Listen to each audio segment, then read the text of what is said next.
বহু বছর আগে এক রাজ্য যা পাহাড় এবং ঘন জঙ্গলের মাঝে লুকিয়েছিল, সেখানে দুই রাজকুমারীর জন্ম হল।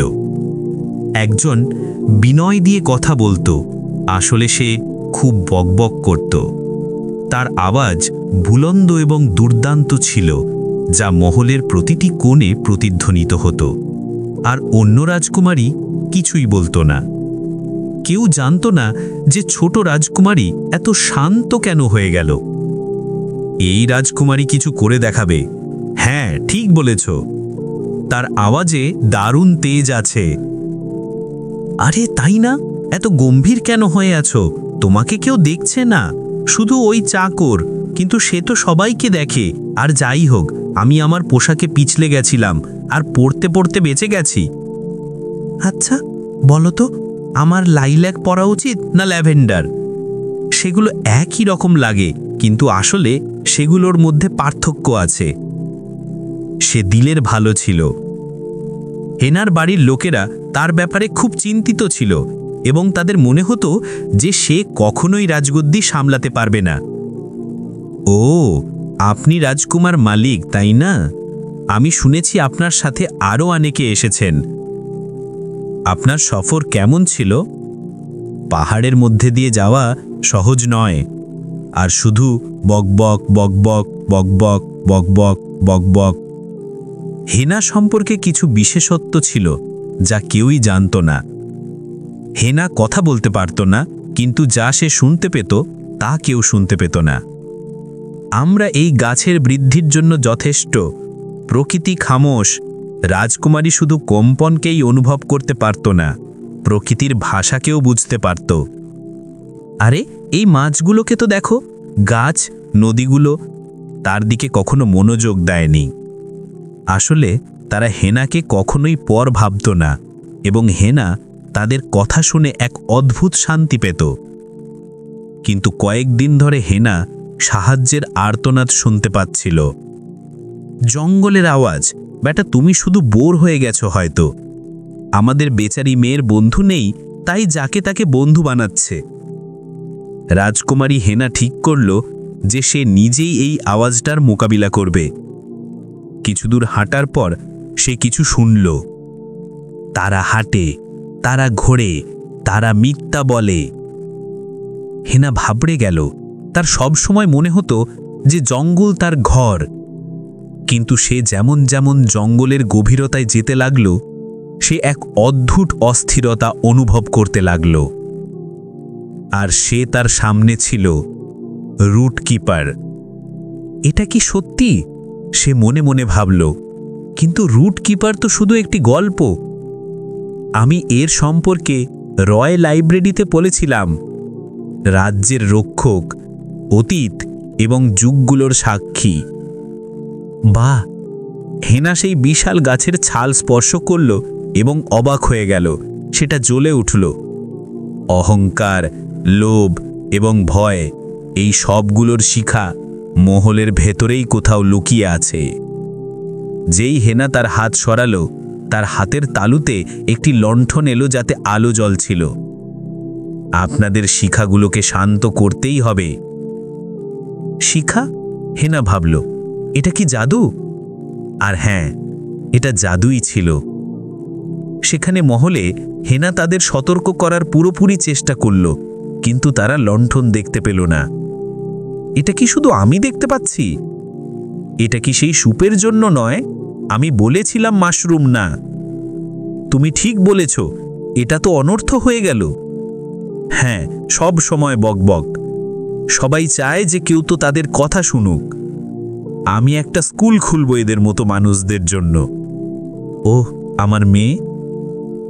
তারা তার কথা শুনল না, কখনো শুনত না। হার মেনে হেনা গাছের কাছে গেল, মনে দ্বিধা নিয়ে। এমন মনে হচ্ছিল যেন গাছটা তাকে বুঝল। গাছটা নড়ল এবং 3টে পাতা ফেলে দিল। যেই হেনা তোলার জন্য সেগুলোকে স্পর্শ করল, সেই পাতাগুলোর রং বদলে গেল, লাল, নীল এবং হলুদ। লুকিয়ে থাকা শিখাগুলোকে বাইরে আসতেই হবে। পাপীর শাস্তি অবশ্যই মিলতে হবে। পাপীর এক ঝলকেই পাতাটা জ্বলে যাবে। অহংকার, লোভ এবং ভয় লুকিয়ে থাকা শিখা মহলের ভেতরে। হেনা পাতাগুলো তুলল আলতোভাবে কিন্তু সাহসের সাথে। পরের দিন প্রথম পাপ অহংকারের তল্লাশে হেনা প্রতারণার কেন্দ্রে পৌঁছল, রাজকীয় পরিষদ কক্ষ। সে লোকেদের বড় বড় কথা বলতে শুনল, কিন্তু তার হাতের তালুতে সেই লণ্ঠন জ্বলে উঠল না। তারপর সে স্যার ল্যান্সলটকে শুনল, আমরা ট্রান্সভার্সের ওপর হামলা করব এবং প্রমাণ করব যে কেউ আমাদের সাথে টক্কর নিতে পারে না। স্যার ল্যান্সলট, তিনি তো শান্তির প্রস্তাব নিয়ে এসেছেন, আমরা হামলা কিভাবে করব? হেনার হাতের তালুতে ব্যথা হলো। লণ্ঠনের জন্য সে 3টে পাতা বের করল এবং লাল পাতাটা স্যার ল্যান্সলটের দিকে এগিয়ে যেতে লাগল। সেটা জ্বলে উঠল এবং তাদের এক ঝলক দেখা গেল, এবং তারপর হঠাৎ অদ্ভুত কিছু ঘটল। স্যার ল্যান্সলট সত্যি কথা বলতে লাগলেন, শান্তি দুর্বলদের প্রতীক। আমার প্রাধান্য দেখানোর এটাই এক সুযোগ। তোমার মনে হয় শান্তির জন্য আমি এই সুযোগ ছেড়ে দেব? তোমার প্রাধান্য এটাই কি কারণ যে তুমি আমাদের দিয়ে এত যুদ্ধ করিয়েছ? আমাদের এত ক্ষতি হলো তোমার প্রাধান্যের কারণে? তোমার অহংকারের জন্য আমরা আর ক্ষতি সহ্য করতে পারবো না। স্যার ল্যান্সলট, আমাদের মনে হয় যে এখন তুমি এই পদ সামলানোর যোগ্য নও। আমাদের সিদ্ধান্ত হলো যে তুমি ইস্তফা দাও। কি না, আমার মানে আমি জানি না যে আমি কেন বললাম, কিন্তু হেনা জানত। যখন লণ্ঠনের শিখাগুলো শান্ত হলো এবং লাল পাতাটা জ্বলে গেল, সে হাসল। এখন এই মহলে অহংকারের জন্য কোনো জায়গা নেই। আমার প্রজা ক্ষুধায় মরছে, আর আমারই মহলে এমন একজন মানুষ ছিল যে অকারণে যুদ্ধ করাচ্ছিল। ক্ষুধা, এই শব্দটা শুনেই হেনার হাতের তালু জ্বলতে লাগলো। আরও কি একটা পাপ কাছাকাছি আছে। 1 মিনিট, এই সুগন্ধটা কোথা থেকে আসছে? হেনা এটা সদিশ করল। হেনা একটি পুরনো নাট্যশালার কাছে পৌঁছালো। সেই বিল্ডিং প্রায় ভেঙে পড়ার মুখে ছিল। সে ভাবল যে এই সুগন্ধটা এখান থেকে কিভাবে আসতে পারে। আরও নিয়ে এসো, ঘি ভরে খাও, ভেবো না। যাই হোক, রাজকীয় রাঁধুনিদেরও রাজকীয় খাবার খাওয়ার পুরো অধিকার আছে। এটা দেখে হেনা অবাক হয়ে গেল। এটা কি একটা ভোজ ছিল? রাজকীয় রাঁধুনিরা সাধারণ লোকেদের জন্য রাখা রেশন থেকে চুরি করে ধনী লোকেদের খাওয়াচ্ছিল। তার হাতের তালুতে সবুজ পাতাটা জ্বলে উঠল। সে পাতাটা ধরল এবং তারপর এটা ঘটল। আরে, এই ঘণ্টা কে বাজালো? এই নাট্যশালা তো বহু বছর ধরে বন্ধ। হঠাৎ দেওয়ালগুলো ভেঙে পড়ল এবং নাট্যশালা ধনীদের সাথে রাস্তায় থেমে গেল। কি এ ভোজ? এটা তো জাদুটোনা, এটা তো জাদুটোনা। ও স্যার ল্যান্সলট, এবং তোমার মতো ধনীদের থেকে জাদুটোনাই ভালো। পরিষদের প্রধানকে ডাকো। আর ব্যাপারটা এখানেই শেষ হলো না, কারণ পরিষদের প্রধান আর কেউ নয়, স্বয়ং মহারানী ছিলেন। মা, আপনার অনুপস্থিতিতে কি থেকে কি হয়ে গেছে? এই লোকেরা মহলের নাম খারাপ করছিল এবং এক রাতেই এদের মুখোশ খুলে গেল। মা, আরে এটা তো খুব ভুল হয়েছে স্যার ল্যান্সলট, এসব আমার রাজত্বে। এটা তো খুব লজ্জার ব্যাপার। তুমি এর ব্যাপারে জানতে? আমার মানে আসলে আমাদের কিছু। তাড়াতাড়ি বলো। আর তারপর কি? সেই শেষ পাপ, ভয়, অন্য কোথাও লুকিয়েছিল না। সেটা রাজকীয় পরিষদ কক্ষেই ছিল, যেখানে সত্যের গলা টিপে মারা হচ্ছিল। রানী সাহেবা, আপনার সমালোচনা একেবারে পছন্দ নয়। তাই স্যার ল্যান্সলট আপনার জি হুজিরি করে আপনার পছন্দের হয়ে গেলেন। আপনার বিরুদ্ধে আওয়াজ তোলা পরামর্শদাতা তার চাকরি থেকে হাত ধুয়ে বসল। এটা তুমি কি করলে? আমি জানি না আমি এমন কেন বললাম রানী সাহেবা। আমার সেই মানে তুমি যা করলে ঠিক করলে, বুঝলে? আমার জান, এরা একেবারে ঠিক বলল। আমার নিজের অহংকারের কারণেই আমি এদের কথা মানছিলাম না। অবশেষে হেনা বুঝল, যদিও মহারানীর রাগ ভয়ঙ্কর ছিল, কিন্তু নিজের চাকরি হারানোর ভয়ে নিজের কাজ ঠিকমতো না করে পরিষদ তার থেকেও বড় ভুল করছিল। কারণ যে অন্যর কর্তব্য করতে ভয় পায়, সে পাপ করা লোকটার থেকেও বড় পাপী। আর যেমন যেমন সবার মুখোশ খুলল, এক এক করে পাপও শেষ হলো।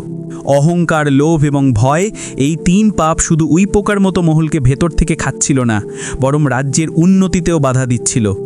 আর যেই তারা সবাই রুট কিপারের আশেপাশে একত্রিত হলো, কেউ জানত না কি হবে, কিন্তু তারপর সত্য বলো, শিকড়ের রক্ষা করো। যে শান্ত তাকেও শোনা উচিত। আমি কি হাওয়াকে কথা বলতে শুনলাম? খামোশ রাজকুমারী এবার আমাদের মাধ্যমে কথা বলবে, কারণ নীরবতায়ও সে নিজেকে প্রমাণ করেছে। প্রথমবার টেরেসা কিছু বলল না, আর সেই নীরবতায় অবশেষে সে তার বোনের আওয়াজ শুনল, এবং এভাবেই এটা হলো। মহল তার আসল নেতা সেই রাজকুমারীর মধ্যে খুঁজে পেল যে কথা বলতে পারত না। রাজকুমারী টেরেসা, রাজা এবং রানী খুশি মনে তাদের নতুন আত্মিক নেতার কাছে মাথা নত করলেন। কিন্তু রাজকুমারী হেনা সিংহাসন সামলালো না। সে রাজকুমারী টেরেসাকে মুকুট দিল এবং তাকে পথ দেখালো। তোমার আওয়াজকে হৃদয় নিয়ে আমি এগিয়ে যাব। শুধু নীরবতা রাজ্যকে বাঁচালো না, আর যে শাসন করলো সেও না, বাঁচালো তো তাদের দুজনের জুটি। একসাথে তারা প্রমাণ করলো যে শক্তি আওয়াজ এবং নীরবতা দুটোতেই সমান। যদি আমাদের এই ভিডিওটি ভালো লাগে তাহলে অবশ্যই তা ক্রিম বয়েস চ্যানেলটিকে সাবস্ক্রাইব করুন।